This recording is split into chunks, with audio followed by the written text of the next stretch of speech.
Alex, thanks for joining us. A good response and you got something out of the game. Yeah, pleased with this second half performance. It's a tough place to come. I think they'll be higher in the league, Wimbledon, than where they currently are. With the greatest respect to the opposition we had Saturday, I think they posed us far more problems. And they got some good players on the top end of the pitch with the Sal and Davison, and Harry Pell causes a lot of problems for the opposition. So we were pleased, obviously, when you look back on the fact that we've gone in 1-0 down to then ended the game drawing. Of course it's a positive because we've responded in that second half, and under normal circumstances, coming away from home on a Tuesday night under the lights, having been behind and then getting a draw is usually something you're happy with. But we're still drawing far too many games. It's so frustrating, and I'm sure it is for the supporters. We very rarely lose, but we're very rarely winning at the minute, and we've got to try and crack that code. We have. These boys are playing to the capabilities, a lot of them. They obviously, they can't always perform to the levels that they can reach the heights to. That'll fluctuate because, we're in the fourth tier of English football. So, we can't always hold a hat on them hitting the heights that we want to. But what we have got to do is ensure that we improve them, make them better and better, so that consistency level, is better as the season moves on. So, all in all, plenty of positives, but we've got to break that duck of drawing lots of games of football, haven't we? While you're saying you're frustrated about drawing too many games, you must be also getting a bit fed up that you're conceding the odd goal too many from a corner. Ridiculous. The Gillingham one was awful. The Tranmere one, first one, likewise, and then that one. They're just gifts, aren't they? You don't have to work for those goals. Absolute gifts, and the fact that it came bang on half time as well just infuriated all of us, infuriated us, because it's just naive, isn't it? And I'm afraid we're all going through a lot of suffering and pain, aren't we, on this journey with obviously the rebuild of this group of players, and hopefully that suffering will lead to the reward, certainly for the supporters at the forefront of it, as we go through the season and we click into gear, because that's what happened with the group that grew to eventually winning promotion. There were so many moments in those 2 or 3 years prior to that, like today, soft goals and consistency fluctuating from one half to the next, let alone one game to the next. And we're working towards where we want to be, but we need some wins along the way to try and just put the icing on the cake, just to give us that real lift that we are heading in the right direction. From a manager's point of view and your coaching staff as well, you got some rewards in the second half, not just the point, but the way that you went about changing certain players' personnel and changing the team as well in terms of bringing players on. Yeah, you have to take risks with substitutions, don't you? You have to move players out of perhaps the natural position. We like Dan Aggie up front, of course. We do. This system was tailored primarily for a number of reasons, and one of them was getting Dan Aggie up top with Courtney, and obviously Bass came on and had an impact as well. But we felt that we could get him in the game more, out on that wide right area, which we did in spells, but not enough. And Bass Sambu came on and was up against his man and allowed us to play off him, which helped us to get a bit of territory in the game and be on the front foot.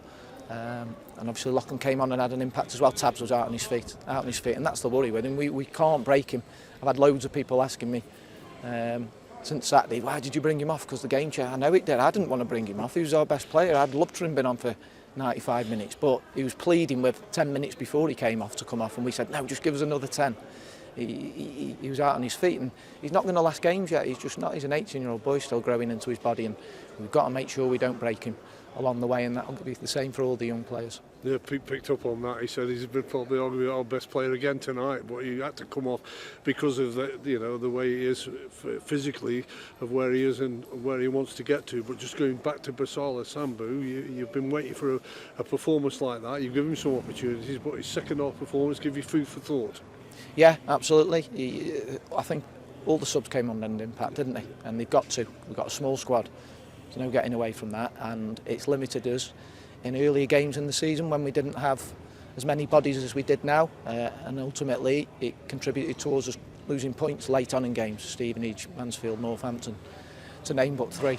But we've got more options from the bench now, and that's only going to get better, touch wood, next week with 2 senior players returning, and Chris Long and Charlie Colquette.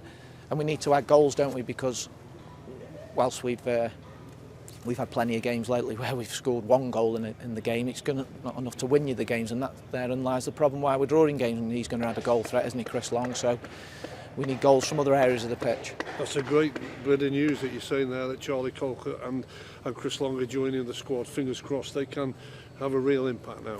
Yeah, we need him to stay fit, don't we? Charlie Colker obviously has had a frustrating time since he's joined the club, and we've had 20 minutes out of Chris Long, who is arguably the best forward in League Two for me, in terms of all his attributes. And we're now approaching November and we've not had him in the team, and that's obviously disappointing. But if we can get the full season out of him from his return, then it's going to obviously help us in terms of our attacking options, that's for sure, and make us more potent at the top end of the pitch. I'm just wrapping up this game. Was there a problem with Courtney Baker-Richardson in his muscles? Yeah, or his arm? he's struggling. I'm not quite sure what, but he's struggling. I'm not quite sure the extent of it. He's in there getting treatment now, I think.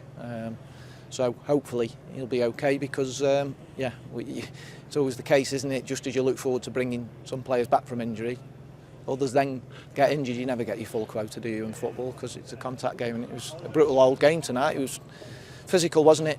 Wasn't helped by the referee, and I said I'd never mention referees, but he was different tonight, wasn't he? Yeah, we'll move on finally. Yeah. We've talked to the man right at one end of the pitch, with the man at the other end of the pitch. I think it's been, and all the time I've been following Crewe and reporting on them, I don't think I've ever seen a Crewe goalkeeper make 2 consecutive penalty saves in games back to back. Terrific save. He knows what he's doing, doesn't he? Yeah, he's got huge stature, hasn't he? And when he's in that goal, it must be quite intimidating for anybody who's standing over a spot kick, and so it's proved, obviously, with 2 good forwards. I actually think Davison, who missed the penalty, was good tonight. He was a real handful, and I told him as we walked down the tunnel. But Arthur did terrifically well, obviously, to effectively save the point. At that moment we thought he was going to help us to obviously go on and win the game as a result of saving that penalty, but he's getting better and better. But going back to the source of the penalty, we've been our own worst enemy, haven't we? It's almost like we're trying to gift the game to the opposition with the corner at that end and the penalty at the other end. We've limited them to very little in terms of attempts on goal, certainly on target, other than obviously those errors that basically were of his own making.